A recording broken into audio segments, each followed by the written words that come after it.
I am your hostess with the mostest, Hilary of tarotbyhilary.com, professional tarot reader, demystifying the mystical and putting you in touch with the most beautiful of gifts, your own intuition, because yes, my friend, and you over here, do not argue with me, you have intuition. I believe everyone has intuition. And one of the wonderful things that tarot can do is put you in touch with your own intuition, much like other divination systems. If you find that tarot does not work for you, there are plenty of other divination systems out there that can work for you. But tarot is my main squeeze, so that's the one that I usually talk about all the time. So once again, on the broadcast, I am sans makeup, sans moisturizer, sans anything right now because I'm skidding into here after working my day job. And now I am doing my night job, which is my tarot reading gig. So, by the way, folks, I did just receive one of my Ipsy orders today. So I might show you guys what I got. At the end of the broadcast, you know, after the workshop is done and after the weekend forecast is done, if you want to stick around and talk makeup with me, we can talk makeup, okay? And Unicorn Foxy Boss over on Instagram is saying, girl, same. High fives over there. So if you're watching on Instagram Live, welcome. And if you're wondering how the heck I'm doing 3 streams right now, I can show you real quick before we get into the broadcast.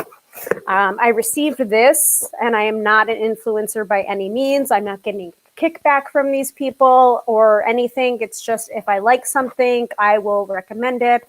And there are very few things that I'm like an affiliate for. But sometimes people ask me, oh, well, what makeup are you wearing? Or what are you using? Or what tech are you using? Or what selfie light are you using? So up until recently, I've been using this one that I won from the Prepared performer, Molly Mahoney. I am a part of her Camera Confidence program. So if you've been wondering, you know, how is she so good on camera or how is she so natural on camera? Trust me, that was not the case about 1.5 years ago when I first started doing these broadcasts. And this is what happens with time, with effort, with consistently going on camera. You just become more comfortable with it. You just do, you know, and there's going to be mistakes. There's going to be craziness. There's going to be tech snafus. There's going to be all of that. So while you can be as polished and professional as you want to be or try to be, you know, sometimes shit happens and you just got to roll with it. And honestly, I have found it's really, really crazy. The more weird stuff happens and the more stuff that I roll with, the more authenticity people see and the more people want to work with me because they are seeing the real me. They are seeing a real person. And so they feel like they know me because you guys do know me at this point because you're seeing me day in and day out, well, week in and week out. So you kind of know what you're getting if you're going to book a reading with me. It's this, just with tarot cards. That's it. So anyway, I won the selfie light and it works pretty well. It's like USB charged or whatever over here. And, you know, it holds the charge pretty well. And it's got 3 lighting implements or what have you. But I kind of wanted to upgrade a little bit. And so I've been seeing socialite, like advertising and everything. So this was like $20. And it is a clamp-on light, so you can do a live broadcast with your phone. And so it has a phone holder with a selfie ring light for a live stream, and you can just plug it right in to your computer or into a power source. And so that's what I've been doing. This is actually like a tray table, like a TV tray table that I've been using as my desk. I've just put the clamp on the side. And I have my computer in front of me and I have my phone right over here. So works really well, but I am looking to invest a little bit more and possibly get one of the stands with the big ring light. We'll see. We'll see how it goes and how much longer I'll do these, you know. If if I continue to do the live streams every week, it probably will be a good investment. Anyway, so that's something that I've been working with. Enough, Hilary, enough of the tech stuff behind the scenes. Let us talk about tonight's episode. So tonight's episode is all about love cards. What cards, what tarot cards you want to see in a love reading, with what tarot cards do you absolutely not want to see in a love reading, what cards could indicate that a relationship is on the skids. And hold on one second. Let me pull up my widget with my little sticky notes here. I do want to remind people, if you do want to book a reading with me, you can totally do so at tarotbyhilary.com. I have a wonderful online scheduler, and I am available for Skype appointments, email appointments, and phone readings. No in-person readings because we are still in the pandemic. So please understand that I usually do astrology at the beginning of the broadcast, teach a little bit of the workshop that we're doing for that particular topic, and then I end with a weekend forecast for the collective. So this space, before you ask, and I see that some people are asking, can I get a reading? The answer is no. The answer is you can book one at tarotbyhilary.com. This is not a space for free readings, unless of course that is the structure of that particular episode. But tonight's episode, it is not. I thank you for understanding that this is my business. And Zuri has joined us over on Instagram. Hi, Zuri. Welcome to the broadcast. I want to say a little shout out to some people that are watching right now. Barbara. Hello, Barbara. It's so nice to see you. Make me smile. Hi, you have such a good energy. Thank you so much. I miss everybody. I miss normal life. I miss getting together for drinks or hors d'oeuvres or hanging out, or I don't know, going out in nature and not having to worry about other people or be fearful of other people or what they may or may not be carrying. You know, it's a weird time, folks, right? Brandlin says, hello. Katie says, hello. Brandley asked for a reading. I've already answered that. This is not the space for free readings, but I would happy to read for you if you book a reading on my website, tarotbyhilary.com. Katie says she does have great energy. Thank you, Katie, so much. Melanie says hello. Hello, Melanie. Dina is here as well, making sure I am posting all of these things. So by the way, if you're wondering how I'm able to post this is a third-party app called Be Live. And you can just look into, oh gosh, sorry folks. I always forget to put my referral link in there. But it's, I think it's BeLive.tv, and you can look into that if you want to make your streaming more professional. So unfortunately for the Instagram live people, it's just me. It's just my face. So one of these days I will show my little rig here and what I've got going on, give you a behind the scenes look at what this stuff looks like from my end. Anyway. Let me put this back up. So again, tarotbyhilary.com if you want to book a reading with me. Okay, so what I usually like to do to start the broadcast before we get into the workshop topic, and let me actually show that before we get into the actual topic for tonight, let me tell you about the schedule. And thank you, Zuri, for putting in my website over on Instagram. I appreciate it. Oh, this is the old one.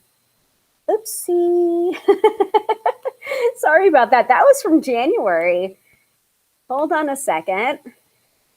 See, I told you, folks. I told you. This is a real live person you're dealing with. Tech snafus happen, especially when you're in Mercury retrograde. Am I right? I'm right. So that is January. This is February. Hold on. I got it. And Luli is saying hello. Hello, Luli. Welcome to the broadcast. Okay, so this is the actual schedule for February. And hold on one second here. Let me move my overlay. Actually, we can put up cuteness. Do you want to put up cuteness? You know, since we are talking about LOVE, let's do that one, shall we? Okay, so the schedule for February, last Friday, we talked about the intro to this month's episodes, and we basically scheduled this month's schedule of episodes, what you wanted to talk about, what you wanted to learn about, and I wrote everything down, put it into my fancy little schedule of events, and sent it out earlier this week. So you can tune in when you want to, and you can also watch the replays when you want to. But if you want to tune in live, I usually appreciate it. And it's more fun when you tune in live because you can ask your questions right here, right now, and I will get to them right now. So if you have questions about love readings, or if you have questions about, okay, well, Hilary, I got the Two of Cups in a reading and I got the Lover's card in a reading, which one is better for love? You know, that's the kind of question I'm looking for, not free reading requests, to be clear.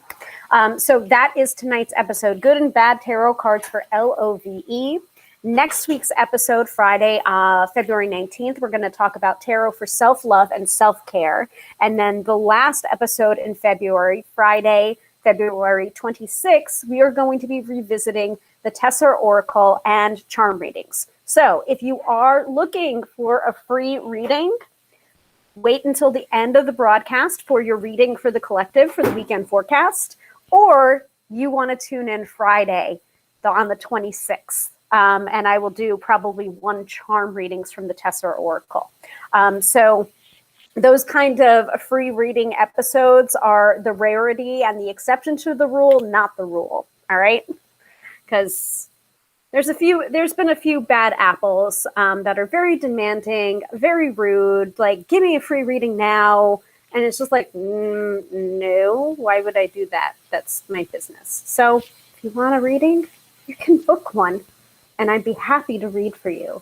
And you'll be happy to get a paid reading, because it's so, it's so strange sometimes where people are demanding of a free reading, and then they usually don't actually take that reading to heart when I do give a free reading. And then it's just like, okay, well, then you've wasted your time and you've wasted my time. You know, if you want a reading and you actually are going to heed what the advice from the tarot or my intuition is telling you, it really is that kind of like putting your money where your mouth is, or where your belief is, or where your intuition is, right? Yes, Melanie, I'm glad that you are familiar with the Tesseract Oracle. I've got them right here. I was actually planning on wearing one of my charms tonight, but then I decided to go with my pentacle instead. But yes, these are the charms that I'm talking about. Tesseract charms, yes, by Tori Wolcott. Awesome charm deck. Actually, let me just put them right here. So that is the schedule of episodes for this month. So let's get into, let me put that down here. And let me put back up to the agenda. Let me pop that out to the side so that I can actually grab what I need to when I need it. So you've already got the schedule of events. I've already told you what this episode is about. Let me put that over here. Hold on a second. Let me pull my logo up. It's small, but mighty. Okay. So the way we usually start out these episodes is with astrology from Teresa Reed, aka the Tarot Lady, from her wonderful AstroBiz Digest. If you are interested in astrology from her, if you're liking what I'm hearing, or you're liking what I'm saying, excuse me, This astrology comes from Teresa Reed, aka the Tarot Lady. And if you would like to invest in a subscription to the Astro Biz Digest, it is well worth your time. It's about $99 for a year subscription, and you get astrology for the month and for the week for an entire year. Hold on, let me drink my beer.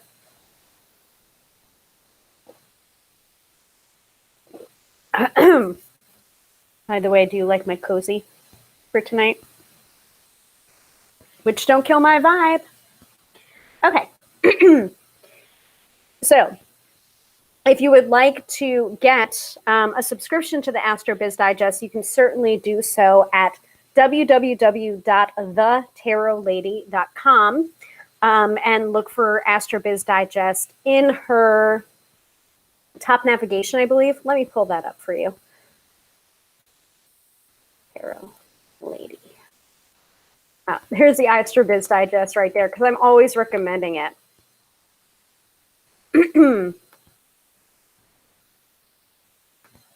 And I'm seeing hearts in Instagram about Teresa.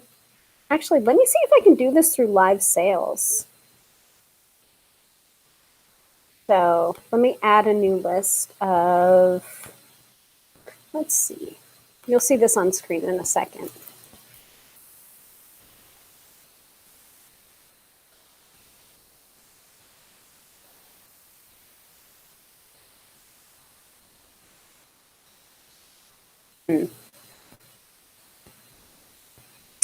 Oh, I see. You have to have media to go along with it. Let me see if I can do that. Let me see if I can grab the logo. And Zuri has already put that information onto Instagram. So thank you, Zuri.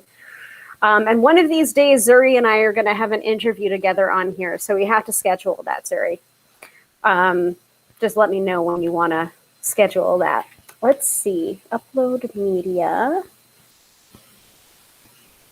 I feel like my computer is just covered in screenshots from now until eternity. Okay, yes, that's working. Let me try this. All right. Hopefully,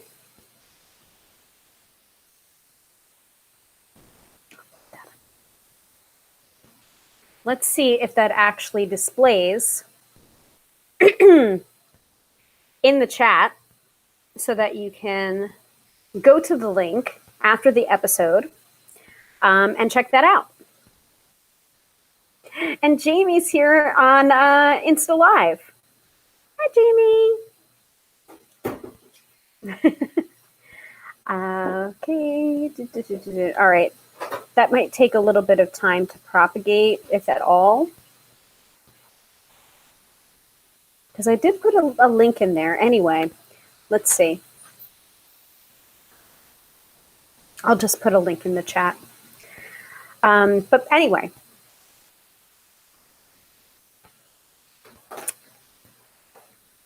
show you here. So it's just thetarotlady.com, AstroBiz Digest. And now I never give away all of the AstroBiz Digest. I only give away Friday, Saturday, and Sunday, because if you want the rest of it, you just need to purchase Teresa's work, because I don't want to give away all of her good work. I want to be able to showcase it and show how helpful it is for me, but I don't want to give it all away, because that would not be cool. So I'll keep that displayed while I'm telling you about the astrology for today, tomorrow, and Sunday. All right.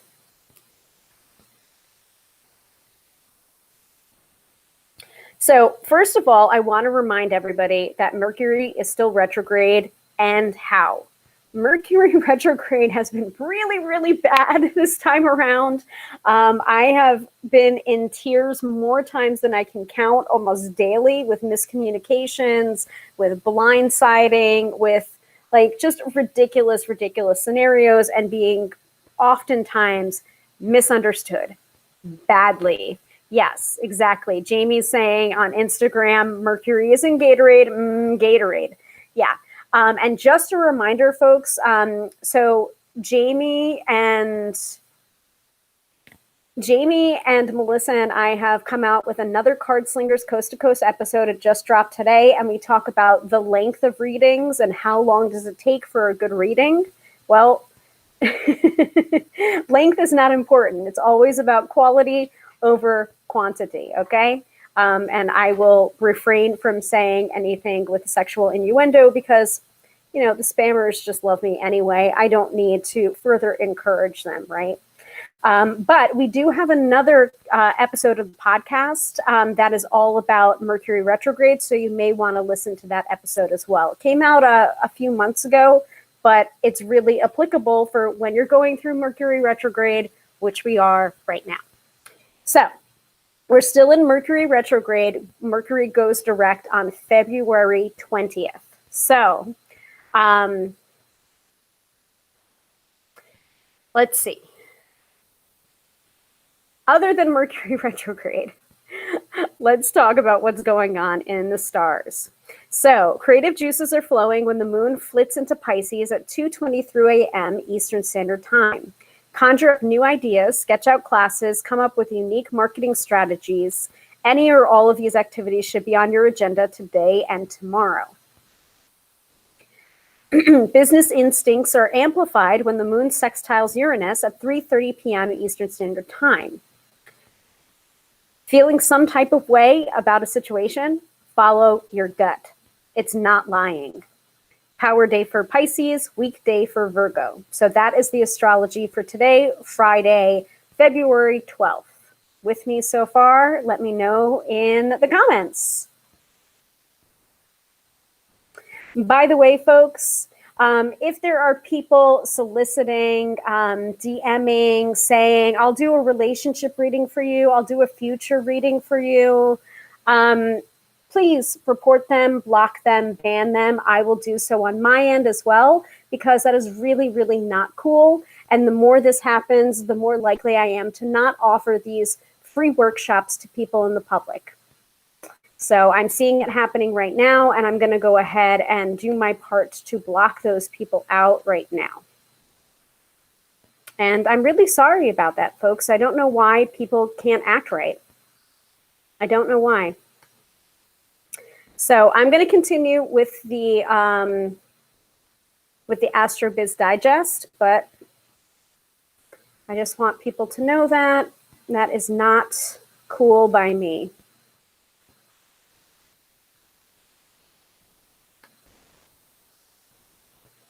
Give me a second here, folks. Really, really not cool. Hold on one second. Let's see. Ban from stream. All I can do is really ban from stream right now, and I will get to the rest of them later. So, but this person I don't endorse, and I don't even know who the fuck you are, so fuck off. Anyway, Saturday, send out love letters to your VIP clients on Saturday. Mercury will be conjunct Venus at 2:48 a.m., casting a lovely glow over communication all day long. Why not reward your best people today? An early Valentine's surprise will delight your fans and feel good too. The moon will be sextile Mars at 2:55 p.m., followed by conjunction with Neptune at 3:11 p.m., favorable vibes for art and any work that requires a creative approach. Mars conjunct Neptune at 9:13 p.m. stimulates the imagination and intuition. The muses are singing loudly all night long. If you're not creating, chances are your dreams will be vivid tonight, Saturday. Sunday finds the moon in Aries at 10:54 a.m., a high-energy transit for launches, new projects, and bold business moves. If you feel like working, you can get a bang for your bucking. Mercury conjunct Jupiter at 4:40 p.m. makes the evening too good for pitching the media, traveling, publishing, or sending in that book proposal. Words have the power to influence the public tonight. If you're speaking on a stage or writing a post, choose them with wisdom. Aim to inspire. P.S. Let your boo know how you feel with a little romantic Valentine's poetry or some such thing.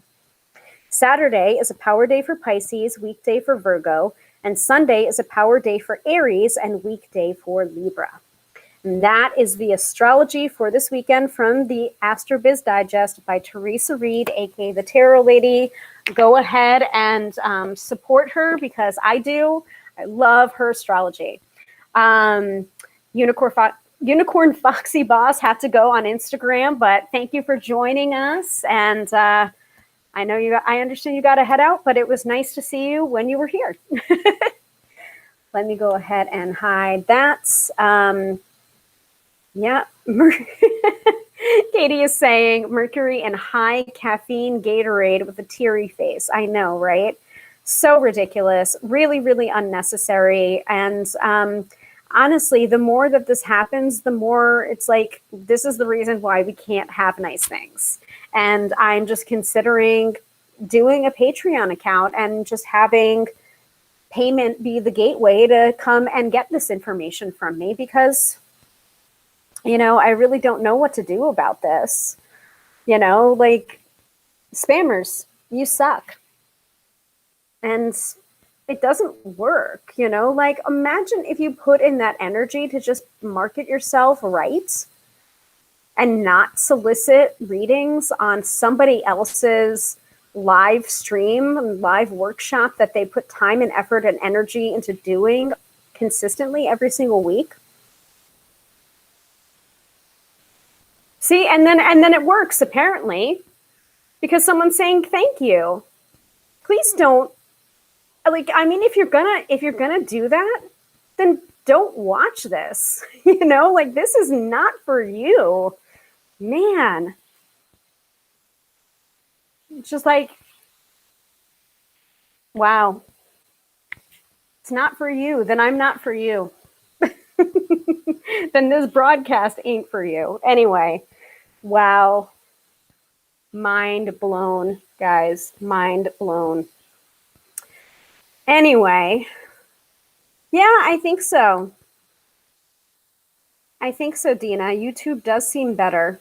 I mean, I've had a few weird comments on some videos that I've done previously. Sorry about that Instagram. I moved the camera over. You're right. You're right. I mean, I think it's just like, pick your poison. You know, they're good. There's pros and cons to each, but whatever. I mean, it's interesting because I've been looking into what other people do, because unfortunately, someone that I follow regularly and I'm subscribed in some of her membership sites, Gala Darling, she would do this wonderful thing every Sunday called High Vibe Honey, and she would do EFT, aka tapping on different issues, live on Instagram. And it was really wonderful, but apparently there were so many disgusting men that kept on showing up and like saying really rude comments about her appearance, because she's gorgeous, by the way. She is absolutely stunning, but you know, she's not there to get unsolicited, you know, sexual attention when she's trying to provide a service to people with the, like, EFT and tapping and everything. And so she had to make it a subscription, and now she does it privately, and she sends out a private Zoom link every Sunday for people that have subscribed to it. And maybe that's the way to go. I don't want to have to do it, but at the same time, it just doesn't seem like people want to act right. So, yeah, Katie, that's true. I have been looking into that. Wonder if there's a way to not publicly broadcast. They have to be followers of you, and then you can block them as followers.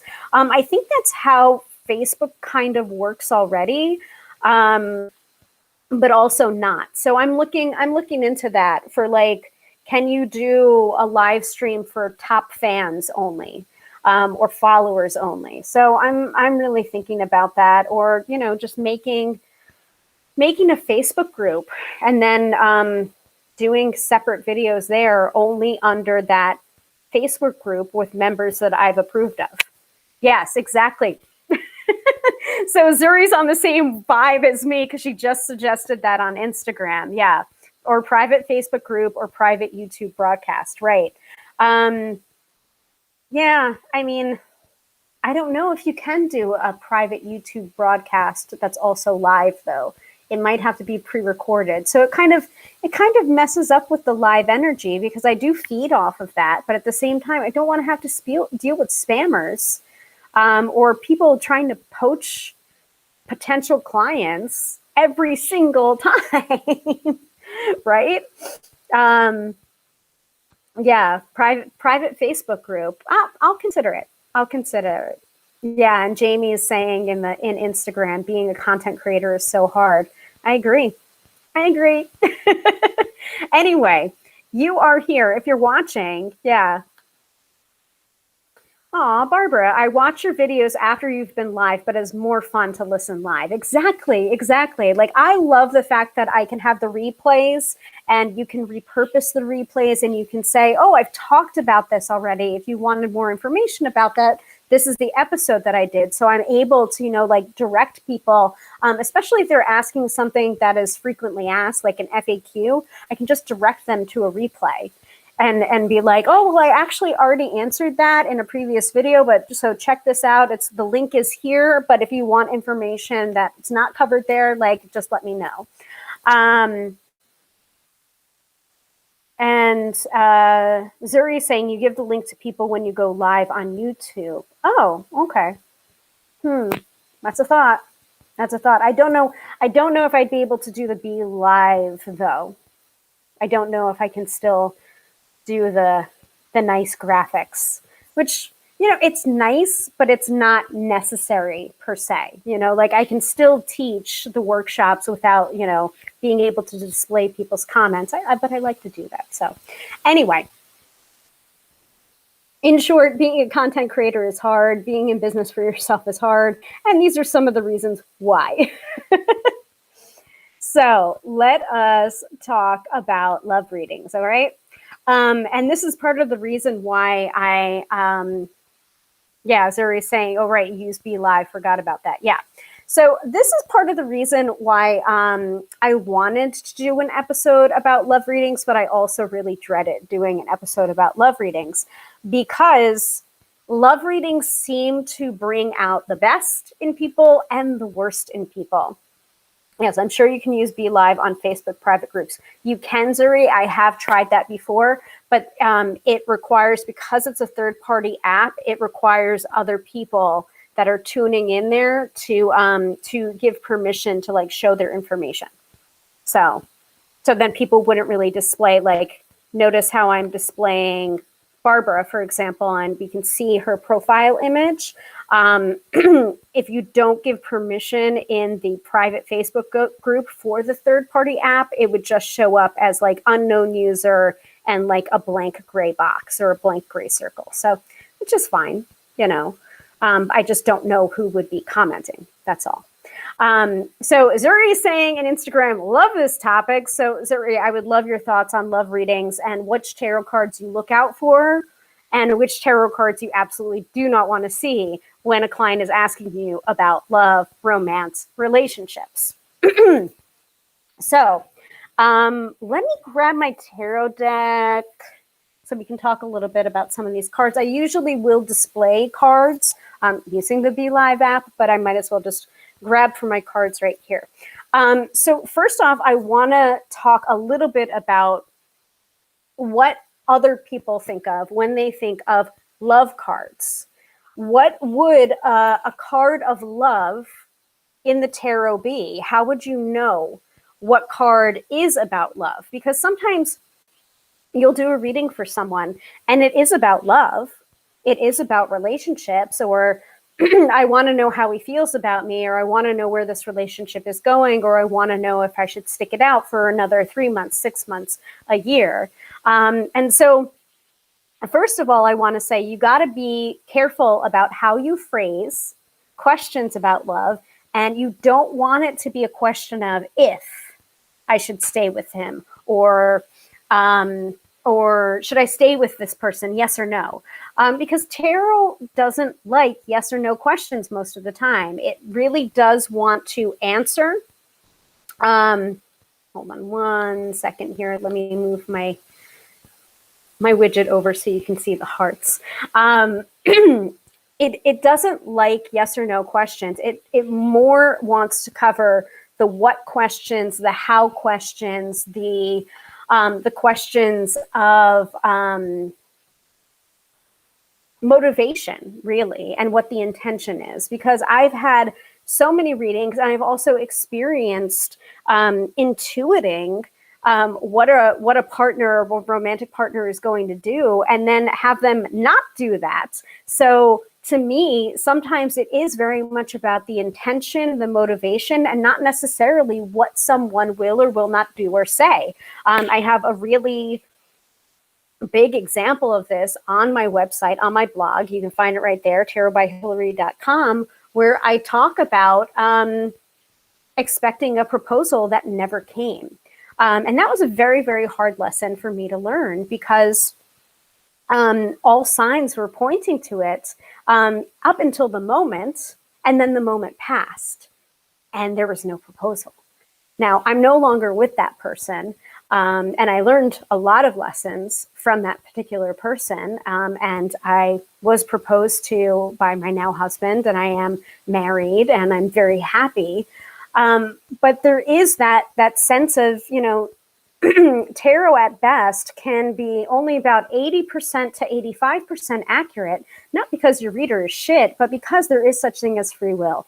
And there is such thing as humans are very capable of changing their minds at the last moment. We have these intentions, we don't follow through with them, or we have these intentions and at a split second or a moment or a fork in the road, we go another way. And so there's sometimes no accounting for that in the cards or in the intuition. Your intuition wasn't wrong.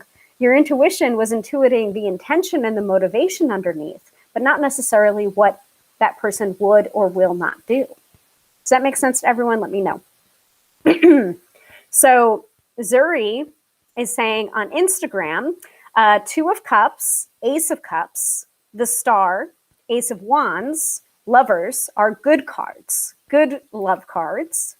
Not so good is the Three of Swords, because, Three of Swords, the big heart with three swords going through it, like it's kind of clear that's not a great card to get. 5 and 7 of Swords, Hanged Man, and the Devil. I don't like the 7 of Wands as much for that either, or the 5 of Cups. Yeah, the 5 of Cups is like kind of a crying over spilled milk, crying over a past situation, mourning the past, or why can't things have been different? Playing that what if game as if you were, or as it was. So Katie is saying love cards, 2 of Cups, 10 of Cups. Yeah, 10 of Cups is a good one too. Cards I wouldn't want to see, 6 of Cups. 6 of Cups, are you sure it's 6 of Cups or if not 5 of Cups? Because 6 of Cups can be kind of a balancing act. And if that is your intention, then absolutely say so. And then I guess it kind of makes sense. But I would have said more 5 of Cups, but 6 of Cups is fine too.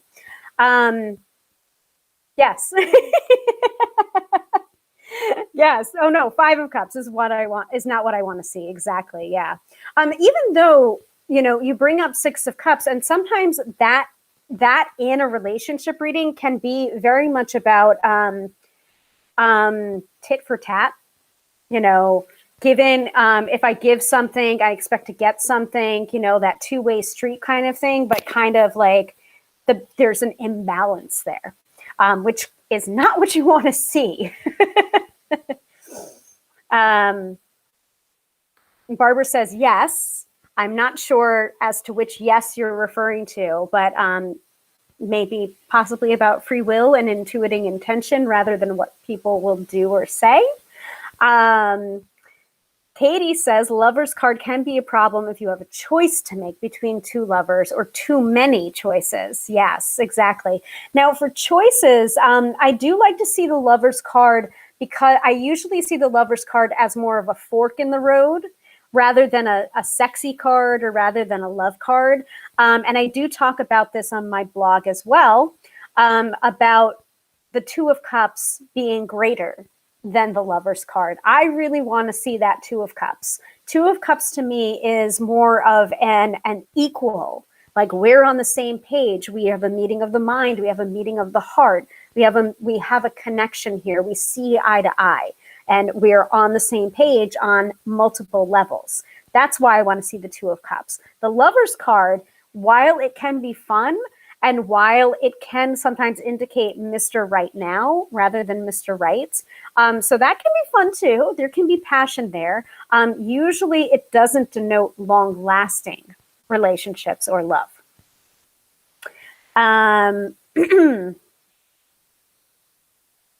So Jamie says on Instagram, devil falls into the neutral category for me, depending on what relationship you want, with a emoji. Exactly. So that's kind of the same coin as the Lover's card, the Devil card. And actually, let me try and pull up both of those cards, because you kind of see a little bit of a similarity in body positioning and structure. There's parallels there. I swear, it's going to be the last card in the deck. So I'm going to pull out some cards, though, as I see them. So, like, Three of Swords, you don't want to see the Three of Swords in a romance reading. Like, that is just not great. Unless, of course, you see it reversed, and sometimes that can indicate that the heartbreak is a little heartbreak, or that the heartbreak is ending, that you're finally healing from heartbreak. So I'm going to put that aside.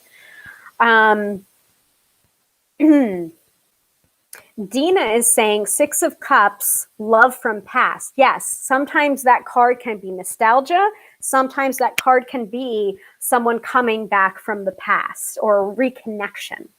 Barbara is saying that was, are you following me? Yes, that was it. Okay. Zuri is saying, ooh, learning more about you, Jamie, with the saucy emojis there. Zuri's secret crush is Christian Grey. Is Christian your personal devil? Jamie asks. It's getting saucy over on Instagram, guys. Oh boy. I am not repeating that, Zuri. If you want to see what's going on, join in on Instagram, Instagram Live. You can just see my face up on the top with live right now, and you can go in there and you can, oh my. Zuri says, okay, and this is exactly why I'm not going on any podcasts. No one needs insight into my dark mind. Oh no, we're gonna go there. We're gonna go there. We're gonna have an interview. So let me pull back up my information here. Okay. So Six of Cups, love from past. All right, that's awesome. That's great. So any more suggestions about good cards to see, bad cards to see, and why? And you don't need to know anything about the tarot. If you've seen tarot imagery before and you think like, ooh, that's not a good card, or oh, that seems like it's a good card, like go ahead and drop it in the chat. I really do want to hear it because we can talk about it. Eight of Cups. Has anyone mentioned the Eight of Cups yet? Eight of Cups is really not a great card to get for love readings. Also, it's not a great card to get for any clients that come to me asking, will he or she come back? Because usually if you have to ask, the answer is usually no. I have done readings before where the answer has been yes, or they feel foolish and they're prideful or whatever. But that is a rarity. That is really, really, really the exception to the rule. So I don't want to give false hope when there is none. But if they ask and this card comes up, the answer is usually it's over. It's done. So this card is usually about walking away from an emotionally charged situation. Now, it doesn't always come up for romance readings. You know, remember that all of these cards, they're about context. You need to ask the question, like, what was the question asked? What is the topic of this reading? And what are the surrounding cards as well, to really be able to interpret what this card means. So there you go. I don't know why I pulled the Knight of Swords. The Knights can be a good. The Knights and the Pages and the court cards actually can be a good place to look if you're wondering who in the situation, or if you're like, I'm in between relationships right now, but I'm really looking for someone who gets me. I've been going out on a lot of first dates, but not a lot of second dates. And I just want to know, like, how am I going to recognize this person? Like, how will I know if that person's right, or if I should give them a chance? And then I will usually pull cards. And if some of the court cards come up, I will interpret those court cards for their personalities and not necessarily for physical characteristics, because I really, really don't want to put my clients in the mind of, he will have blue eyes and brown hair, and he will be 6'2", and he will speak with an accent, and he will do all of these things, because that can block the person or block the clients from a potential partner that may be wonderful for them, but they're looking specifically for the description that I gave them from the cards, the physical description, and they're completely discounting someone that that shares that personality trait of perhaps the King of Cups or the Knight of Wands. So I never want to really be so specific in that way that people are playing the Four of Cups game, as it were, which I am going to try and find and pull from here, which is, you know, not being open to the opportunities that are presenting themselves because they are so connected with a visual in their mind of what that person is or will be or will look like, that they can't see the opportunity or the person that's right in front of them. Does that make sense to everyone?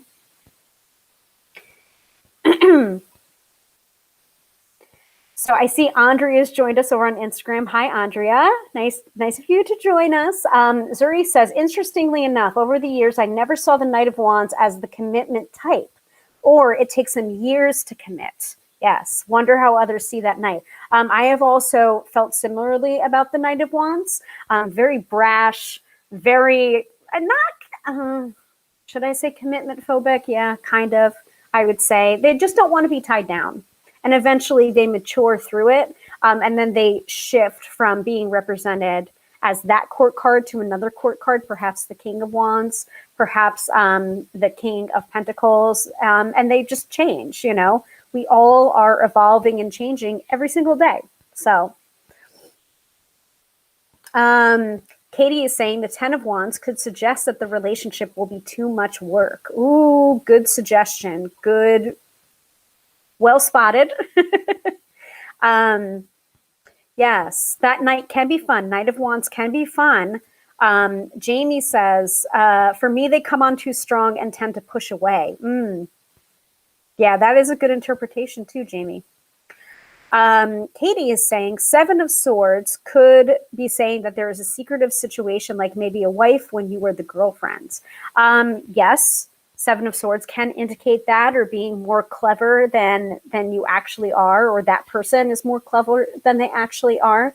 I often see, now I know this might be controversial, but I often see the 3 of Cups, which is normally the card of like girl power, yay, like female friendships, woohoo, we're going out, we're having fun, we're partying. I often see the 3 of Cups come up, especially when somebody asks me, is there someone else? If I see the 3 of Cups, like, or a combination of the 3 of Swords and the 3 of Cups, it's just like, but just because it's uncomfortable and just because like it feels not right, or it feels like you're being mean saying it, like you have to say it. You know, like you are being paid, or you are being asked, even if you're not a paid reader, you're being asked to convey what you were seeing in the cards. And sometimes you see that combination of 3 of Swords and 3 of Cups and you don't get that interpretation, or sometimes you do. But it's just like you have to say it, you know. And actually, Melissa talks a little bit about this on one of the episodes of Card Slingers Coast to Coast, where I think she was like wrong about a reading, but then it turns out like the person was fucking around on that person, but it's just like that person had to see that evidence for themselves in order to truly believe. Couldn't come from a tarot reading. It had to come from their own eyes or their own experience. So Jamie's saying she loves this chat. I'm loving this chat too. Yep. That's true. That can be about gossip as well. 3 of Cups, also girls making negative talk to you about the guy. Yeah, it can be about gossiping. It can be about like opinions, other people's opinions coming in and possibly influencing the relationship. The more I'm looking with the with the light and my hair, the more I'm realizing how many spots I missed when I re-dyed my hair, my purple hair. It's like this ombre that I didn't want to happen. Anyway, so right now, all I've pulled is the 3 of Swords and the 8 of Cups. But we talked about way more than just those cards. So let me keep going. 9 of Swords can be about cycling worries and doubts that you might have about the relationships or the relationship. We've got Knight of Cups as well. Knight of Cups can be a person that is more in love with the concept of love or the idea of you than the reality of you. That's a fun one. That's a mouthful I'm saying right there, but I have experienced that Knight of Cups energy. So it can be very exciting. It can feel like you are that person's whole world, but it also can be really unhealthy and really narcissistic too. Hold on, let me find this. Any other thoughts? Keep going, guys. Keep going. Got a lot. Ace of Wands. That can be about sexy, sexy fun time, especially if you're attracted to someone with male genitalia. Just putting it out there, folks. Can be a lot of passion involved with the Ace of Wands, especially any of the aces. I'm going to be looking for the Ace of Cups as well. Any of the aces are about like that potential new beginning. So you want to see the Ace of Wands. You want to see the Ace of Cups. Queen of Cups, mastery of emotions, being in touch with your emotions, but also being in touch with your intuition as well. That is also the Queen of Cups.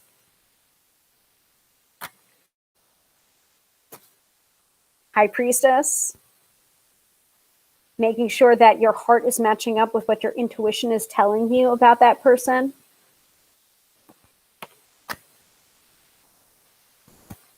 Page of Cups can sometimes signal immaturity in a relationship, or someone might be too young for you, or it can be indicating like a May to December romance.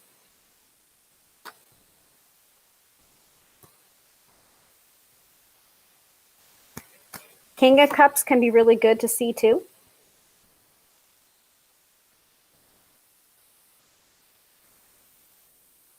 Ten of Cups. It's hard to misinterpret the Ten of Cups. Really, really hard. That's like that's one of the cards where people see that and they kind of breathe a sigh of relief. Zuri, no, I'm not on Clubhouse. I feel like I am just overburdened with an abundance of social media. So like, I don't even know what it's about. So, but, and I haven't gotten an invitation yet, but if you want to invite me and if you have an invitation, sure. Now, Knight of Pentacles can get a bad reputation, especially in love readings, because it's like got this plodding, slow, steady, kind of boring energy. But you know what?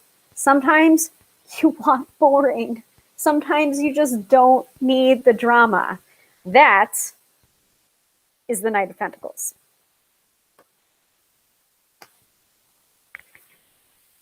Now,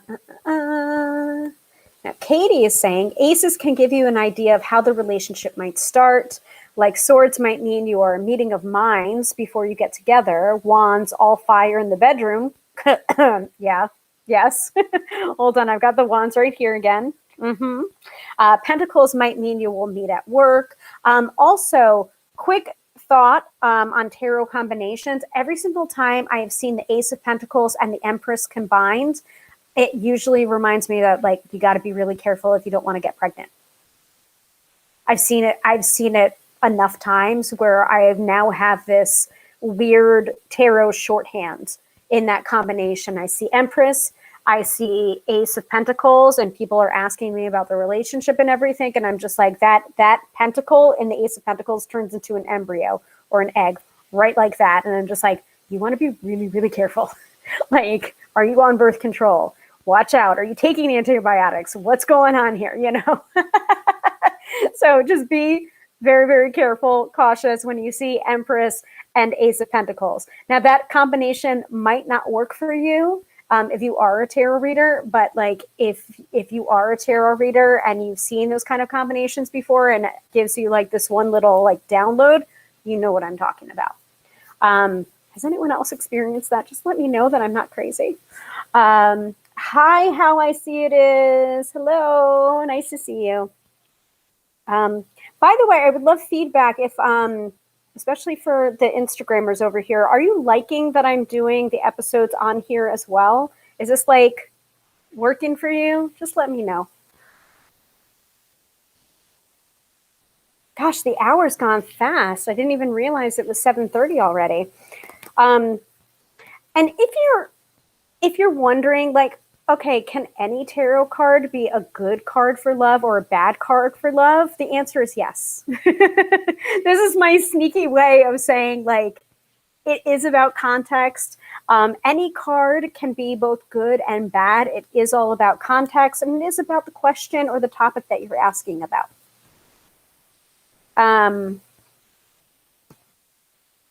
Jamie says, I think it's nice. How hard is it to juggle for you? Not hard at all. I'm like super, super shocked that it's working so well. Were you here when I showed this?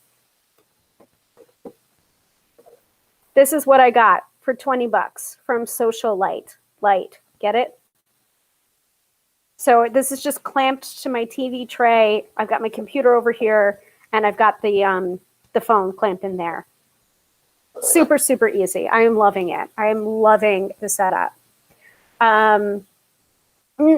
Katie is saying, oh, hold on a second. I just jumped right up. Hold on. Katie is saying about the Knight of Pentacles. Knight of Pentacles could also mean a good, steady husband material. He will stick it out. Yes, that's correct. That is correct. Slow and steady, methodical, practical. Sometimes people don't like to hear that, though. They're just like, I want Mr. Funtime. And it's just like, okay, well, Mr. Funtime's going to cheat on you. So stop. Like, Mr. Funtime is going out and getting drunk and coming home at 3 a.m. Mr. Funtime is looking at other women. Like, stop.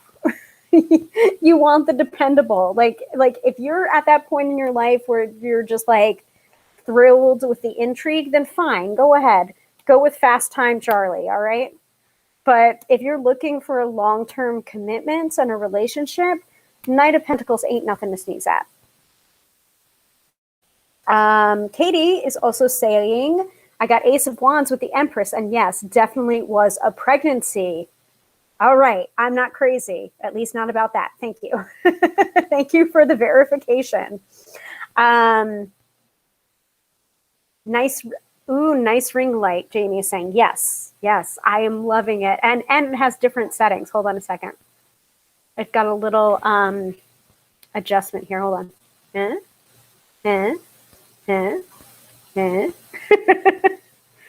That's a little glaring. And that's kind of bluish. I think I had it on that before. And then you can up it or lower it. I've got it on the highest setting, I think.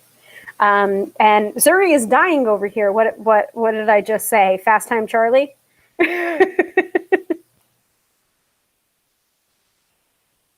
Empress can be a great card, especially if you're relationship reading. It's tough on the relationship you're looking to conceive. There have been several tearful readings where a couple is struggling with infertility, and they just ask me, like, when is it going to happen for us? I'm so stressed out. We've been trying for years, and I just want to have children. I want to be a mother. And I've been delighted to be able to say, I'm seeing yes, like this, don't give up, like you've got to, like, I do understand there are some couples that don't, that the journey of infertility ends up with them not having biological children, and that can be devastating. But I am happy to say that some readings that I have had where the Empress card has come up, I have been able to say, yes, I do see children in your future. And I was able to see pictures of those children and be able to like, oh, hi, I know you. Like, really, really weird, but really, really wonderful side effect of being a tarot reader. So, Empress. Yeah. Oh, the ring light has Mr. No, the ring light does not have Mr. Fun Time mode. That would be a different tool. All right. Let's see. Going through cards and what they could mean in a love reading. Oh, that's Katie answering Carrie. Welcome to the broadcast. We are just talking about the different cards that you want to see or don't want to see in love readings. Tarot cards. And we're basically just going through the deck, and I'm just sorting through like, yes, no, maybe. So, I love you too, Jamie. The Sun card can be a really great card. Illuminates the situation or can denote a positive outcome with a relationship. So I'm going to throw that over here. The Devil card, people were discussing that before. The Devil card, actually, I want to pull the Devil card off to the side so I can find the Lover's card and compare the two of them. That's what I wanted to do when we started. Here's the Lover's card. I'm going to put that to the side. I've just got cards all over, all in front of me here. Six of Cups, someone mentioned before about like nostalgia or someone coming back from the past or rekindling a romance. That can indicate that. I just saw the Moon card. The Moon card can be very difficult. And my husband went and got cheese and crackers, and I just got distracted by food. So the Moon card can also be about intuition, but it can be about like secrets and feeling like something's not quite right with the relationship, or feeling like your partner is keeping secrets from you. So be very cautious when the Moon card comes up in a reading. It may indicate that not everything is as it seems to be.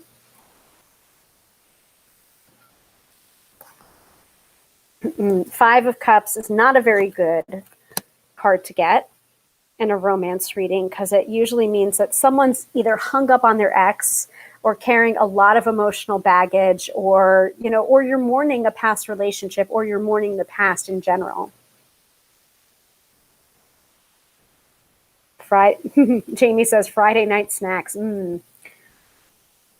I've just got a ton of cards in front of me right now. Here's the Death card. The Death card can be about transition. It can be a sign also with the Ten of Swords. It can be a sign that it's just like this relationship has to end or it has to evolve. Something's got to give. We also call sex sometimes the little death. Sometimes tarot has a sense of humor, and sometimes it'll give a little play on tarot cards or play on words.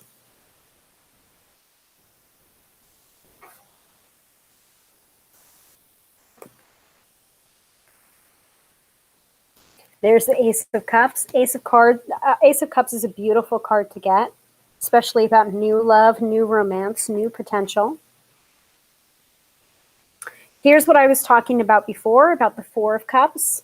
This is the reason why I often don't give physical descriptions unless I'm seeing it. If I'm getting a prediction, or if I'm getting a clairvoyance, or I'm seeing something other than the cards with another of my intuitive senses, then of course I will say it. But I don't really like to give physical description if I'm not seeing it, because then that person is going to look out for that physical description, and they're not going to look out for the personality traits that might indicate that person is a good romantic fit.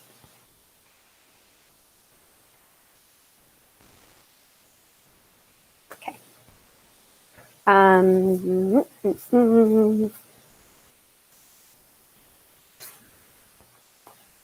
my hands are just sweaty.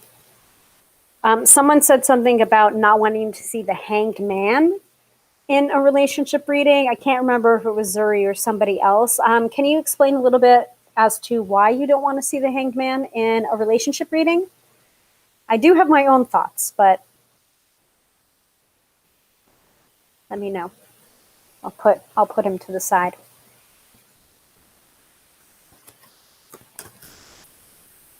Three of Cups. So Three of Cups we talked a little bit about before, can be that girl power card, can also indicate gossip or your friends taking issue to the person that you're dating, or can indicate that there is a third person in the mix.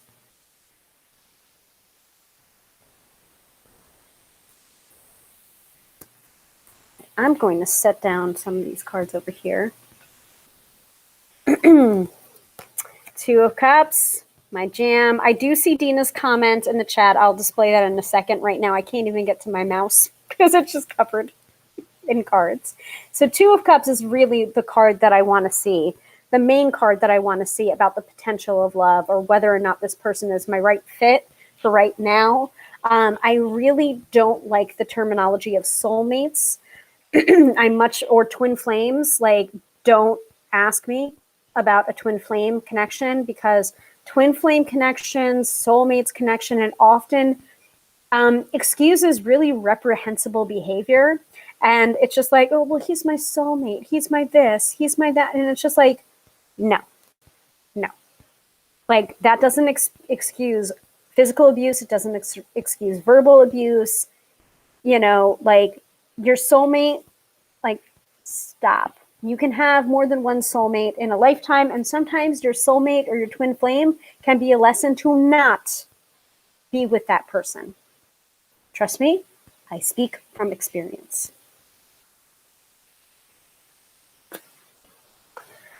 Let's see. I think I've already gone through these cards. Yeah. We're dealing with all 78 cards of the tarot here. I'm flipping through all of them really fast. All right, finally, I've cleared the way. So Dina says, hanged man stuck waiting for commitment. I had a feeling it was about timing.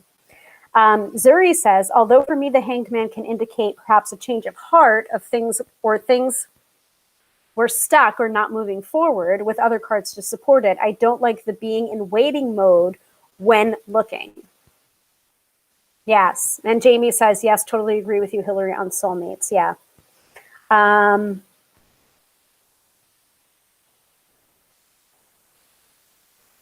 Let's see. Tina says, better, does he have a job? LOL. Okay. So the Hermit card is interesting. The Hermit card can be interesting because people that are looking for relationships, and then they get their Hermit card, they're just like, oh God, that means I'm going to be alone forever. No. That's not what the Hermit card means. Often the Hermit card can mean you're being a trailblazer. Sometimes it does mean that you do have to take some time to work on yourself, that you're not ready for a relationship right now. That doesn't mean that you're going to be a hermit alone forever.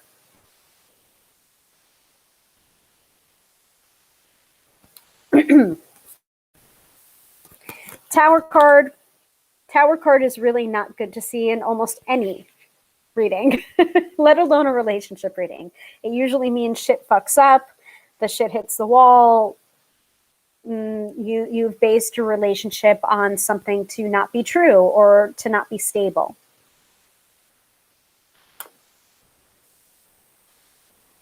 Wow, there are some rude people in the chat right now.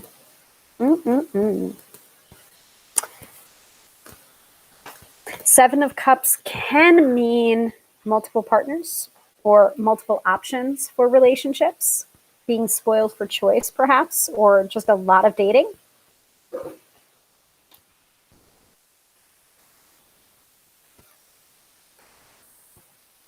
Someone had mentioned 10 of Wands about like it's just not even worth it to get into the relationship with that person. Yes, that's true. Zuri is saying, or the Tower can mean crazy chemistry like me and Christian Grey.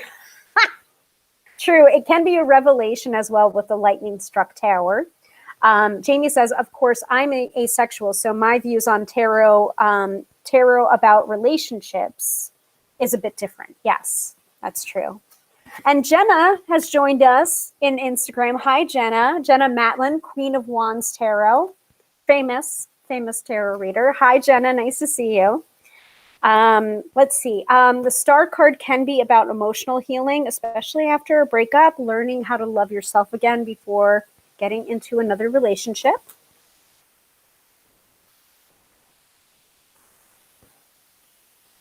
So we talked a little bit about the Ace of Pentacles combined with the Empress card. I see that combination. I sometimes will see pregnancy or possible pregnancy, to just be really, really careful.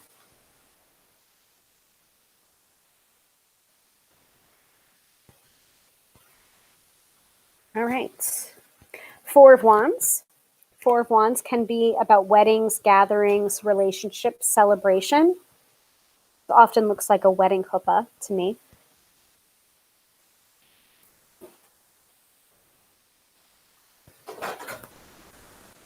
Someone had mentioned about the Seven of Swords, watching out for the Seven of Swords, people being more clever than they actually are or trying to get away with something. So this card in conjunction with the Eight of Cups or in conjunction with the Three of Swords or the Three of Cups, like, watch out, they might be cheating.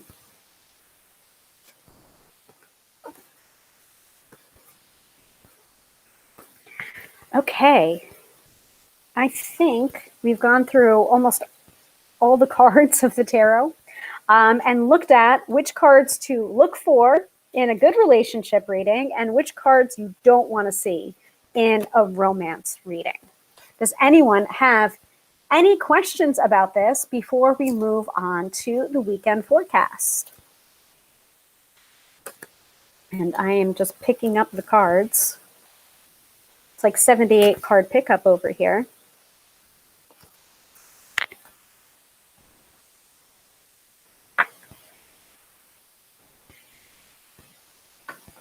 Not going to be using that deck for the weekend forecast. That needs to chill out and charge up and clear.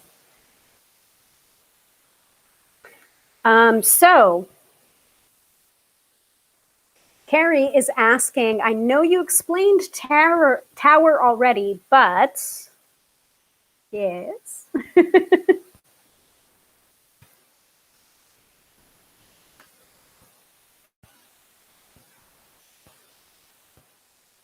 What about the tower? What can I explain about the tower?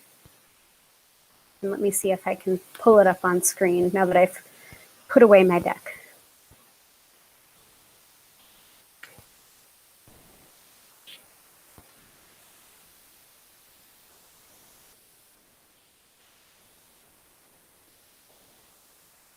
Yes, yes. Okay, cool. Hold on 1 second here.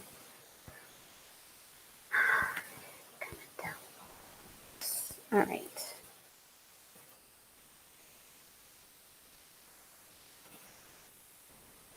All right, I can't pull it up right now, but that's a good question, Carrie. It does not necessarily have to be bad, right? Can't it just mean a life-changing event? Yes, that is true. It doesn't have to be bad. Everything that I just said is more generalizations about the cards, and you really do want to look at what are you asking the tarot and what is the context? Where is that card showing up in the reading? If you happen to be doing a spread, what is the positional meaning that card showed up in? And also what you're intuiting at that time if you are reading the cards for yourself. If you're getting a vibe from the tower that it's not a bad thing, or it's more like this is a shakeup, or this is a revelation, or this is an epiphany, then that is your intuition speaking through the language of the cards. And that is completely a valid interpretation of the Tower card. It really does have to be about context and the question that you asked. So thank you. Yes, yes. Actually, thank you, Dina, for bringing that up. Tower falling head over heels in love. That actually relates back to what I was saying about the soulmates connection and the twin flame connection. And just because that person happens to be very attractive to you, just because you feel that connection to that person, doesn't necessarily mean that that is the one and only someone for you, or that person is the person that you're going to spend the rest of your life with. Because unfortunately, I had that scenario where I thought I had found my soulmate, and this was like a love at first sight or connection at first sight kind of meeting. And I lived with that person. That was the person that the proposal that I thought was happening didn't come. I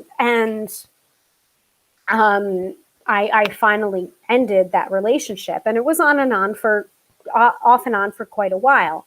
And I ended that relationship. And when I first started dating, who is my husband now, I felt myself falling for the person that is now my husband. And it was disastrous. And it was so, so scary. So that Tower card can definitely be an indication of the scariness of falling in love with someone, especially after you've been gun shy or burned before. So, no, thank you for asking, Carrie. Any other questions before we move on to the weekend forecast? And I hope I don't lose my voice, because I've been talking a lot this episode.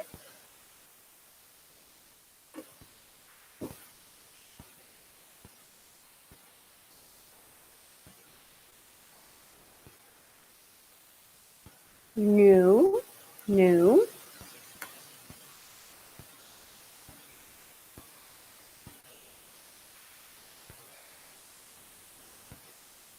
Okay.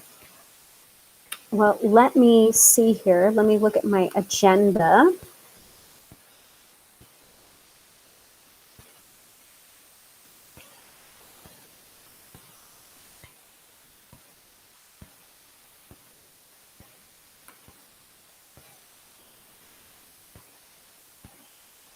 Okay.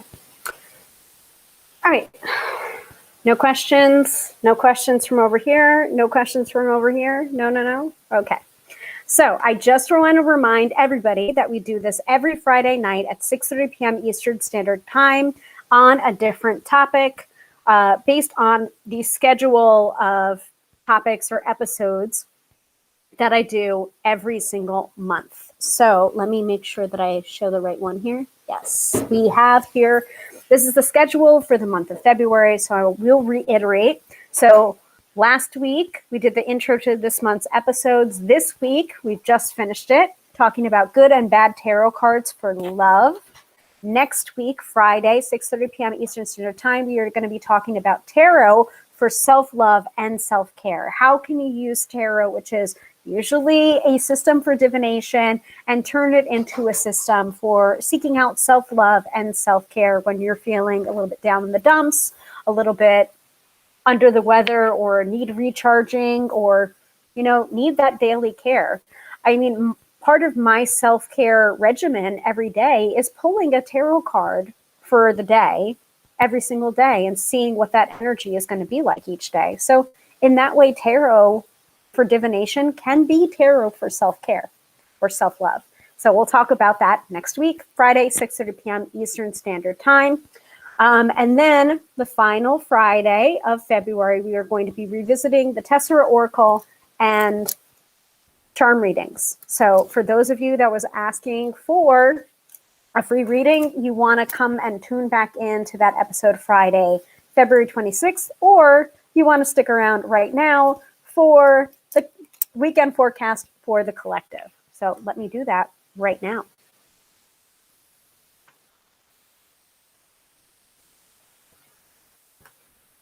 Also, so guys, I said this at the top of the episode, and if you don't want to join me for this, you totally don't have to. And if you want to just exit out after you get your weekend forecast, I totally understand. But I got some stuff from Ipsy, and I haven't opened it yet. I kind of like split this open, but I haven't opened it yet. So if you want to see what I got, stick around at the end of the episode and we'll find out together, okay? All right, let's do the weekend forecast. So what I usually do is I will usually pull one card from a tarot deck or an oracle card from an oracle deck, whichever way I'm being guided. So today I am being guided to pull from the Starseed Oracle from Rebecca Campbell with artwork by Danielle Noel. So hold it up here and over here. And so this is an oracle deck. It is 53 cards, so it is not a tarot deck. I want to make that clear. And it has its own system and its own guidance. And usually what you have to do with an oracle deck is you really have to go with the companion book to understand the rules of the oracle deck, because it's based on whoever created the oracle deck. It doesn't have a standard set of cards, like the Fool card, Tower card, the World card, the Ace of Cups. Like, oracle decks don't follow those rules of the tarot because they're not a tarot deck. So let us pull from this, shall we?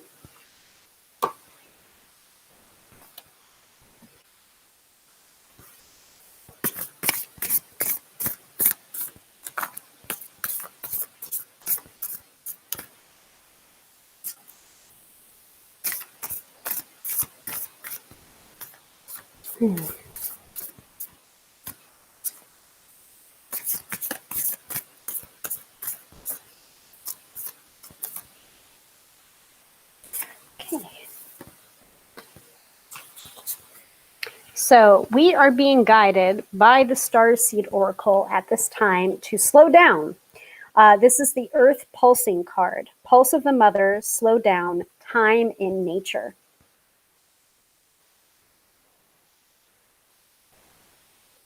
Okay. So let me look that up in the guidebook.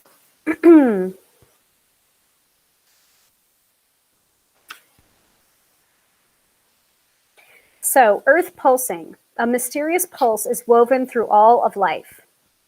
And I'm going to back up here so that both screens can see this.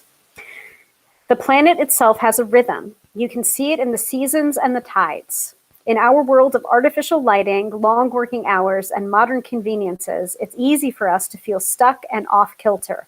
Oh boy, this is resonating with me right now because I wanted to like throw my computer out of the window yesterday.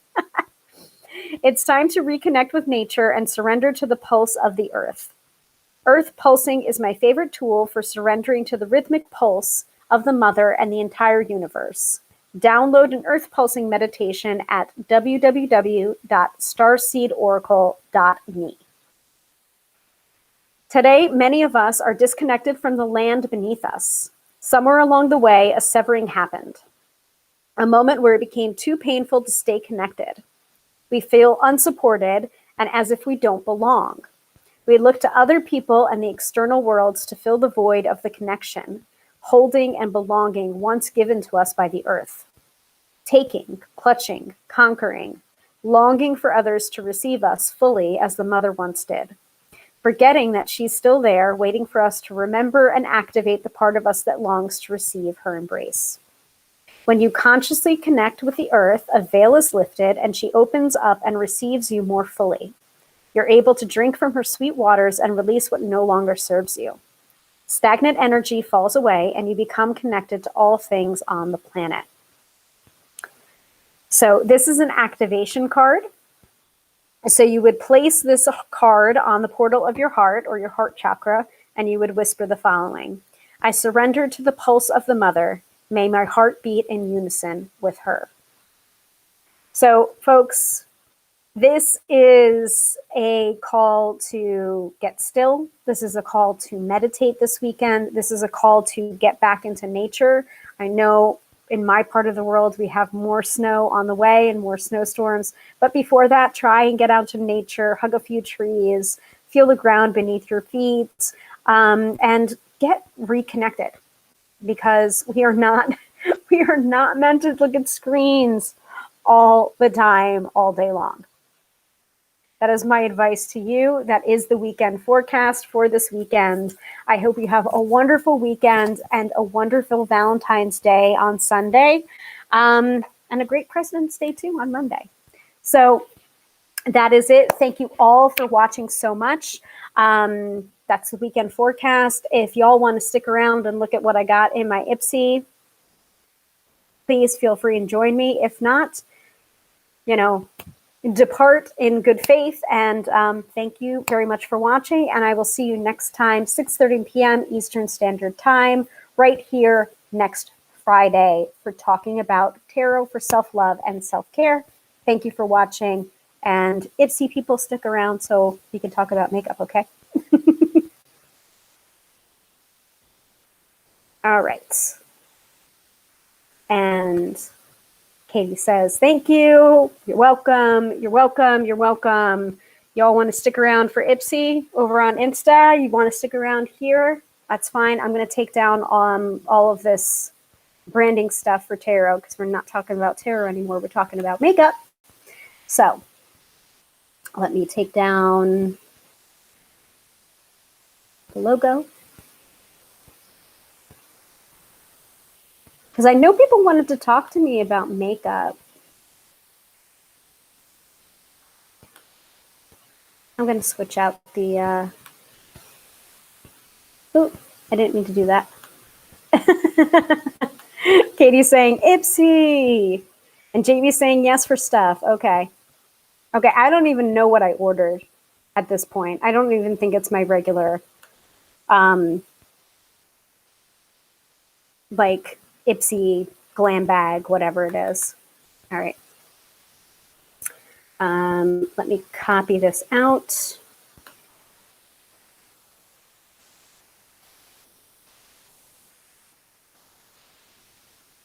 Put it over here. I'm going to delete this one out. I am going to take off the crawler here.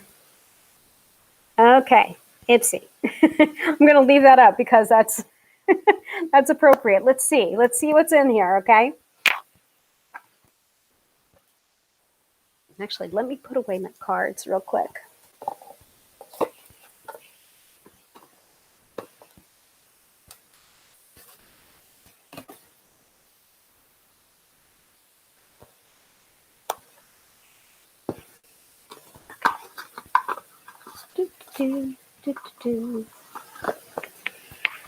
Okay, so I got 2 big bags and a bag within a bag.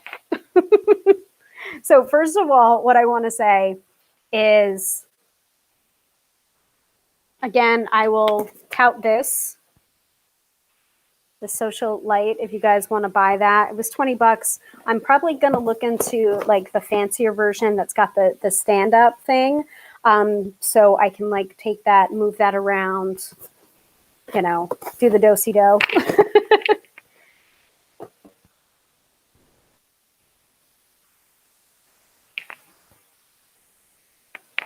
Okay, let us see what is in here. So I think, all right,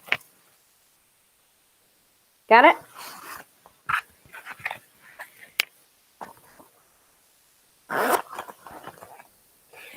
I'm really wondering, do people actually read the descriptions of these lives before they come in and like watch the lives? Like I'm all for people coming in and watching, but like, yes.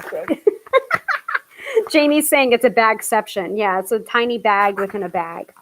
Okay, so I think, if I'm remembering correctly, I think this was like the date night thing. So these are extras that I bought. These are add-on purchases that I got. This is not my regular Ipsy bag. for the subscription. I think this is the date night bundle. So cute little thing here. By the way, tarot related, but not tarot related. These Ipsy bags, they fit a tarot deck perfectly. And I found this out from talking to both Jamie and Melissa.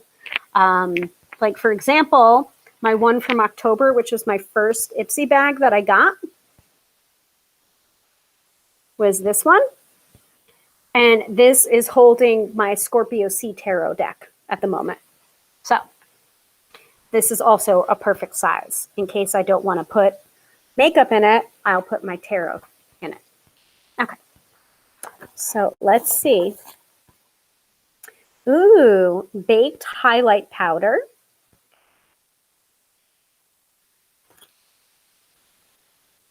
I don't even know what that is. I don't know what it is, but it sounds good.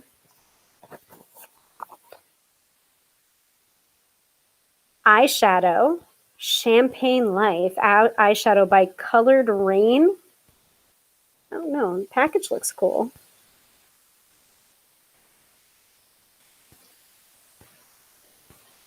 It's like pretty and sparkly.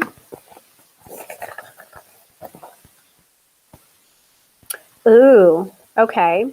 And this is a Pixie by Petra Endless Silky Eye Pen. So it's a eye pencil / crayon. I don't know what color it is, but it's like a brown. It's like kind of a goldeny brown.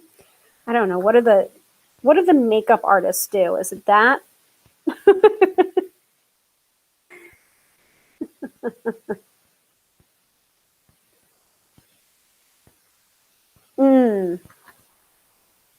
Katie, you're making a good point here.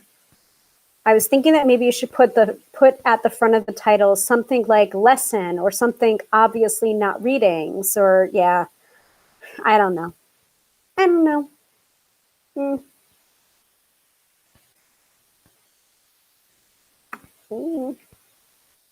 Eye pencil. Yeah, I don't know what baked highlight powder is either. No, I don't either. Ooh, I know what this is though. This is a creamy matte lipstick. I think the color is called Sunset Boulevard. We're going to open these boxes in a second here. And then I have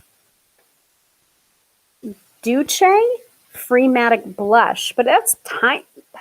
I'm not going to be able to open that one though, because that is like shrink wrapped and tiny. I don't know. It looks like a stick of gum. Have I mentioned that I like makeup, but I don't think I'm particularly good at it? So that is in my bag, this bag.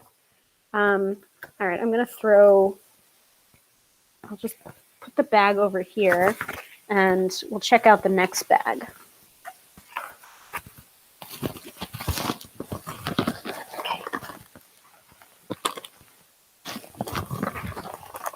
Okay. Yeah, okay, it's coming back to me now.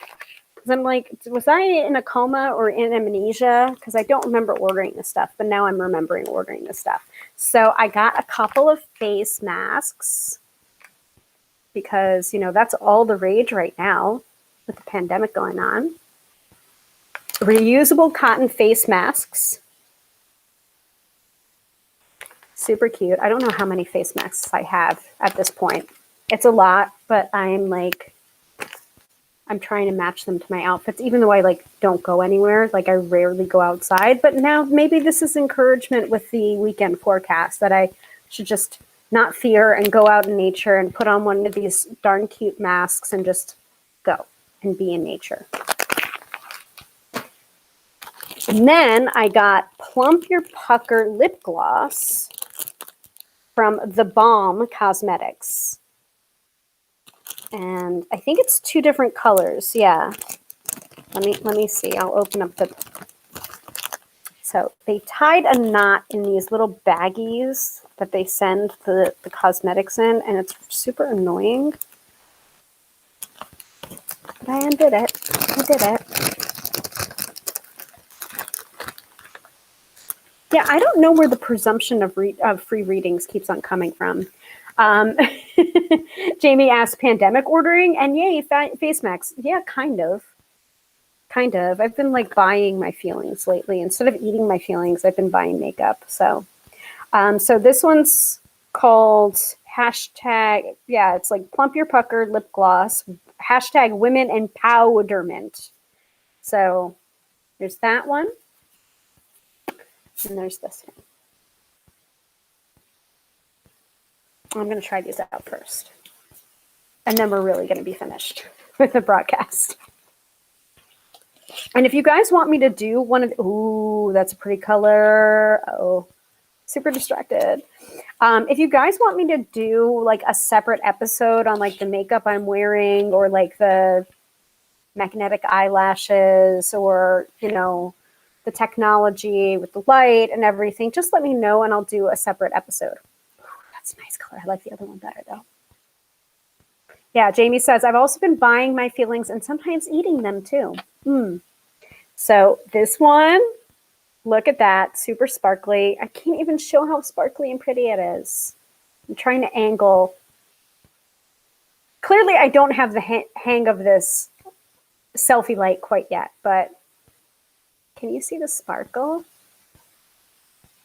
Guys, by the way, I've been following Jamie French, and she's hilarious. She's a makeup artist, but she's been doing like makeup and movies. She's also been doing some comedy bits and sketches and stuff. And she's been doing some makeup tutorials, like if makeup artists or makeup vloggers were in the 80s, or, you know, if makeup artists vlogs existed in the 80s or the 90s or the 2000s. And I think she did one for like the 90s, which was super triggering for me because it was all like frosted and thin eyebrows and like messy hair with the clippies, all clipping up your hair all over and having the bangs like framing your face. And I'm just like, okay, this is me in high school going to Contempo Casuals. This is terrible. But she was using like the frosty lip gloss and she just keeps on saying frosty. And so that's what I'm thinking of when I'm looking at this Plump Your Pucker. I'm going to get frosty. Jamie French, Jaime, French. We're going to get frosty. I don't know. Feels nice. And sparkly. All right. Okay, so I think this one's called the darker one, like the kind of like brownish rosy one is called Exaggerate. And the sparkly one that I just put on is called Amplify. Is anyone actually interested in this, or am I just talking to myself?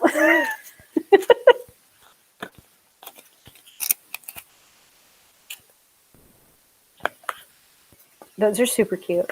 I like those. Bedazzled Witchery is on Instagram. Hi. We're doing some Ipsy stuff. Okay. What else was I going to open up? Oh, I shouldn't have put on that sparkly one because I was going to try in this matte red lipstick. Oh, well.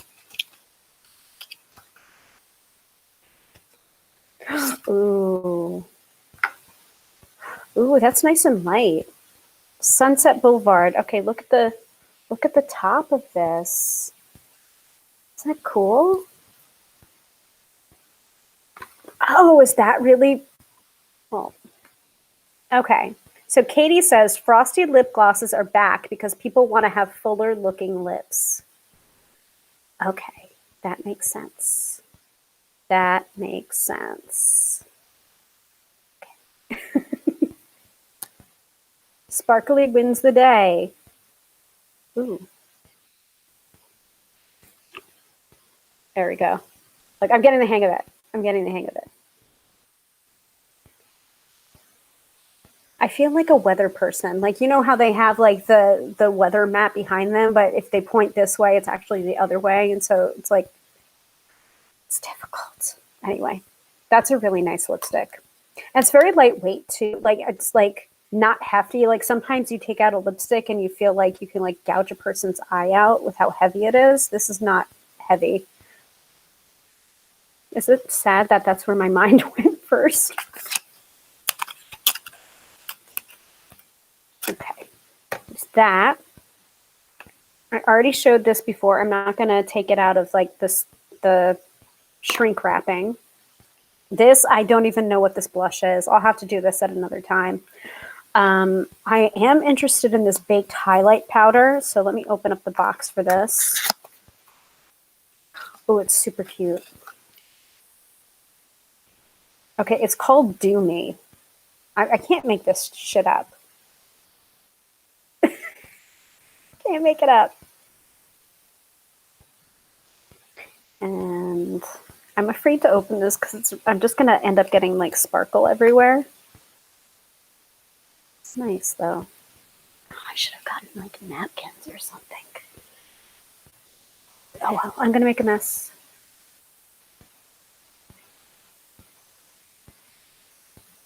Super sparkly. Yeah, baked highlight powder. So I guess you're supposed to put that like on like the tops of your cheekbones here. So let me try it. Just gonna have to wash my face anyway. I don't know. Can you really like tell? Yeah, it's all right, I guess. It's cute. I like the packaging though. Yes, it's called Do Me. I'm not making this up at all. And Barbara is still with us. You are a trooper, Barbara. Yikes. I remember this terrible frosted lipstick Revlon that was like white frosted, not cute. Oh my God, Barbara, my mom like stole makeup from me that I was going to throw out. And one of them was this like metallic lipstick that ended up being like really, really gross. And it just looked terrible on. And it was like this pale goldish silver. And I was just like, Mom, that does not look cute on. Like, please don't wear it. Please don't wear it. And she's just, I think she still wears it and she still has it, even though I tried to throw it out. I'm just like, first of all, that makeup is expired.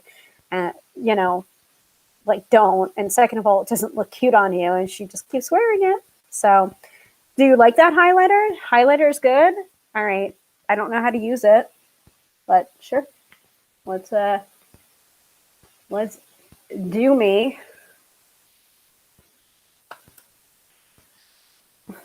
Jamie says makeup names always make me laugh. I really should have not done that because now I just have this like sparkle finger and now I'm going to get sparkles everywhere. Oh well.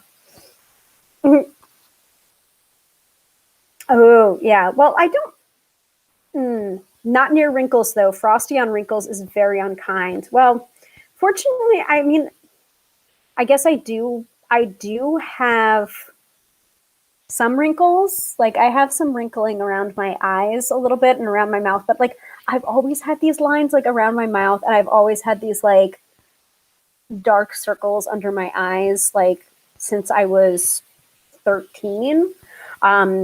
Like there is a reason why I was cast as the Dormouse in Alice in Wonderland, and I was always sleepy and yawning, and that was like my character. And I'm just like, I feel a little typecast right now, and I'm like not okay with it. So, okay, so we've got an eyeshadow also in like a champagne color. So let's see what that's about. And then I'm gonna let you guys go. Get on with your bad selves and your Friday night and your long weekend, hopefully.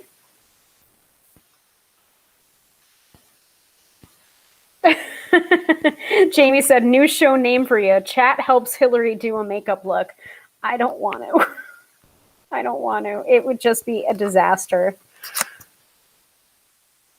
Like there's so many, you know, examples of like Brad Mondo, like giving his reactions to like at-home haircuts or what have you, or like by Jamie French that I just mentioned, the makeup artist. She has like this little thing where she tries to do a makeup look alongside like somebody else. And she's a professional makeup artist, and sometimes she looks like a mess. And I'm just like, ooh, if she looks like a mess and she's a professional, like that's not going to be good for me. Ooh, again, packaging is really cute. This is Champagne Life, and this is the packaging. There we go. That's a really pretty color. I guess I should do another finger.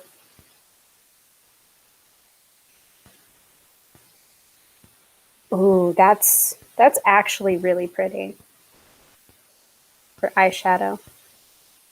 Oh, I like that a lot. Well, is there any rule that you can't use that eyeshadow as highlighter too?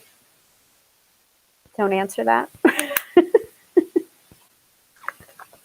All right, I'm putting that away. I think I've opened everything except for this Duce Prematic Blush, which is like saran wrapped here. I don't even know what this is. It really just looks like a stick of gum. I don't even know what it looks like. I don't know. Anyway, I think that's it. Thank you all so much for watching. I'm going to do my outro now. And probably anyone who is here to talk about tarot has no idea what's going on right now. And you know what? That's the way I like it. Anyway, let me, I can just shut this. Uh-oh. Is this frozen now? I don't know if this is frozen now. Hold on. Where's my widgets? Take off that sticky note. Take off the overlay. Bare bones this. So Katie says, shadow is shadow. Use it wherever you want. If it looks good, it looks good. Thank you, Katie. I appreciate that. So Jamie's saying that was fun. Thank you, Hilary. Thank you for watching. Thank you for bearing with me with my Ipsy haul. I'll do another one probably on Instagram because it's just, I don't know. I feel like Instagram is a little bit more forgiving sometimes with, especially with like the makeup stuff. I don't know. I'm really like, look at my 2 fingers. They're all sparkly. Anyway, thank you all so.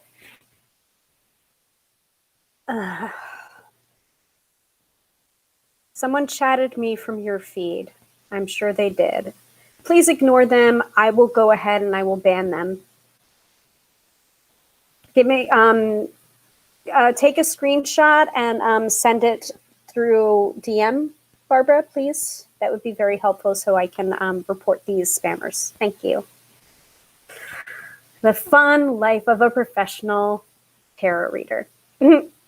So Katie says, yes, Insta Ipsy with Hilary. Okay, sounds good to me. You got it, folks. All right, once again, thank you all so much for watching. I will see you again, 6:30 p.m. Friday night. We were going to be talking about tarot for self-love and for self-care. Until then, stay safe, stay sane. I'm going to go ahead and hide myself and show the end screen for those YouTubers. Hold on, let me show that. Show that. Bye.